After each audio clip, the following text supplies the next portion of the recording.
जय श्री कृष्ण। राधे राधे दोस्तों। ऐसे लोगों को जीवन में दुख भोगना ही पड़ता है। गीता में श्री कृष्ण ने दिए हैं ये उपदेश।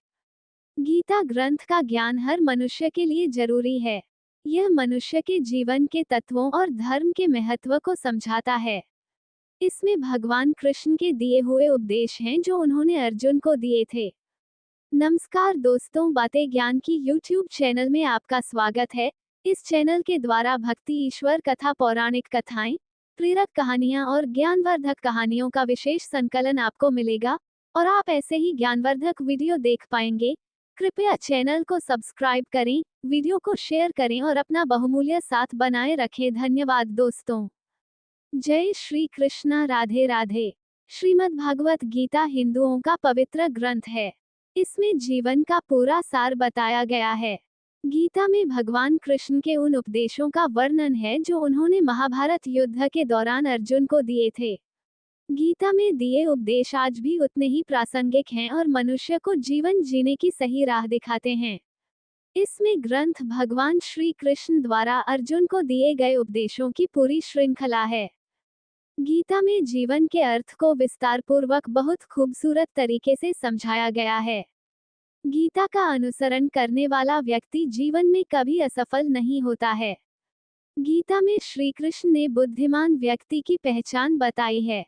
गीता में श्री कृष्ण ने कहा है कि समय कभी एक जैसा नहीं रहता है, ये हमेशा ही बदलता रहता है, इसलिए हमें कभी भी एक परिस्थिति में नहीं रहना चाहिए। जो लोग दूसरों को बेवजह रुलाते हैं, उन्हें भी आगे चलकर रोना पड़ता है। जो लोग दूसरों को दुख देते हैं, उन्हें भी अपने जीवन में आगे चलकर दुख भोगना पड़ता है। गीता में श्री कृष्ण ने बुद्धिमान व्यक्ति की पहचान बताई है। गीता के अनुसार सबसे समझदार और स्थिर बुद्धि वाला व्यक्ति वही होता है जो सफलता मिलने पर अहंकार में नहीं करता है और विफलता मिलने पर गम में नहीं डूब जाता।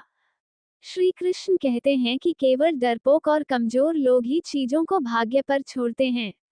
वहीं जो लोग मजबूत और खुद पर भरोसा करने वाले होते हैं, वे कभी भी नियति या भाग्य पर निर्भर नहीं रहते हैं। गीता के अनुसार कभी भी सिर्फ दिखावे के लिए अच्छा नहीं बनना चाहिए, क्योंकि परमात्मा से कुछ भी नहीं छिपा है। वो आपको बाहर से नहीं बल्कि भीतर से भी जानता है। इसलिए कोई भी बदलाव पूरी तरह से स्वयं के लिए होना चाहिए। श्री कृष्ण के कहते हैं कि आप खुश हैं या दुखी, ये दोनों आपके विचारों पर निर्भर है। अगर आप प्रसन्न रहना चाहते हैं तो आप हर हाल में प्रसन्न ही रहेंगे, लेकिन अगर आप बार बार नकारात्मक विचार लाएंगे तो आप दुखी ही होंगे। विचार ही हर व्यक्ति का शत्रु और मित्र होता है। श्री कृष्ण कहते हैं, किसी के साथ चलने से ना तो कोई खुशी मिलती है और ना ही लक्ष्य।